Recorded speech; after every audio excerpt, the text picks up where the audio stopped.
Okay, good morning class. This is your teacher Hermie, and let's study Philippine history.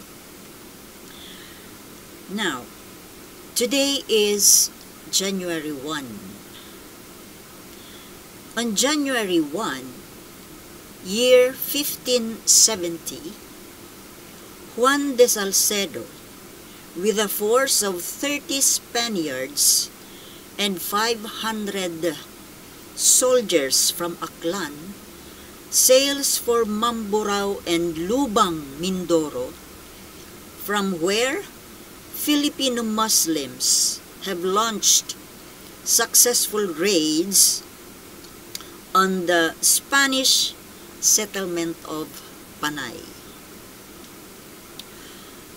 Also, January 1st, year 1638,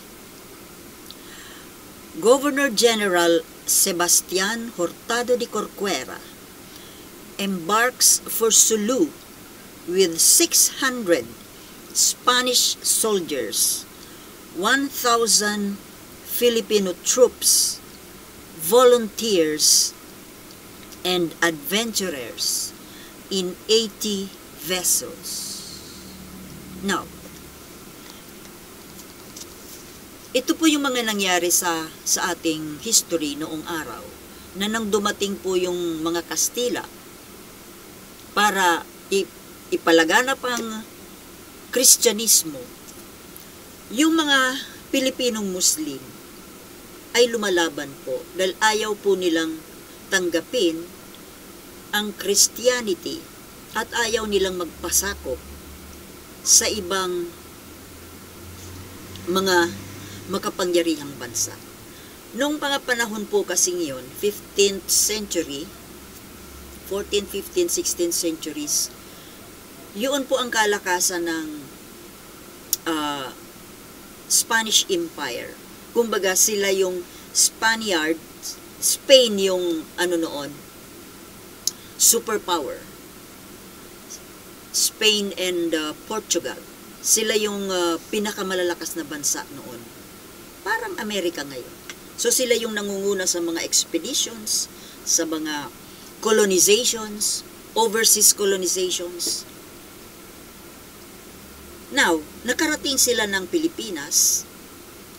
At ito nga po, alam natin yan, na yung unang dumating dito na si Ferdinand Magellan na dumating ng 1521, March 17, 1521, doon po nag-umpisa yung pananakop sa atin ng mga Kastila.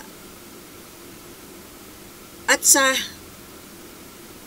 pananakop ng Kastila sa atin, ang napasuko lang, itong yung mga hindi Muslim. Yung mga Muslim po talagang matigas po sila, hindi talaga nila tanggap yung mga Kastila, yung pananakop nila at yung lalo na yung relihiyon na dala-dala nila. Kaya ang nangyari po noon, away ng away,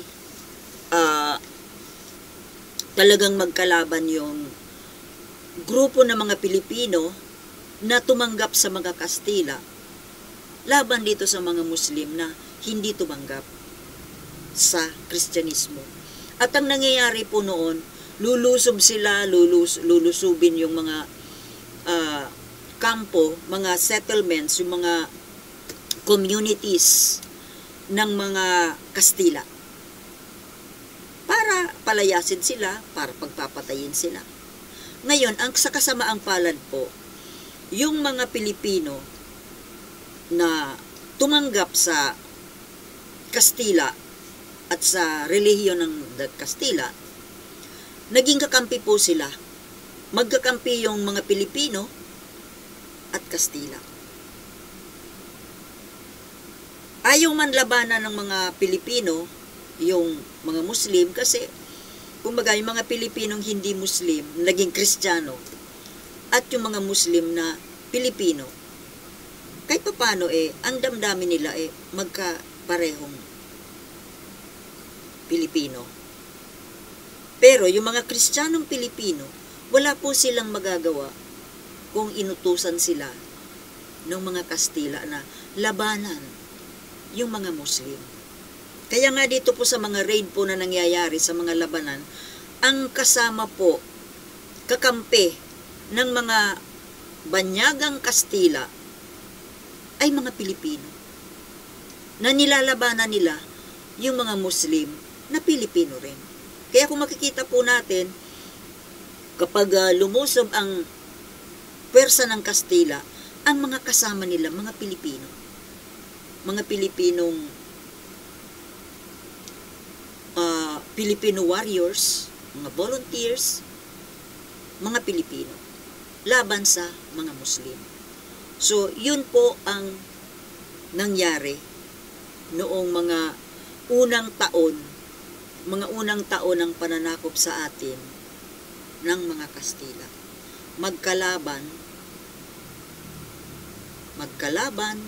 yung mga Muslim Filipinos laban sa mga Kastilang mananakop, nakakampi mga Pilipino na naging Kristiyano. Okay? So, yun po muna sa ngayon sa ating first day of our lesson. And remember, yung kasabihan ni George Santayana, those who do not learn from the past are condemned to repeat it. This is your teacher Hermie, and this is your Today in History. Bye!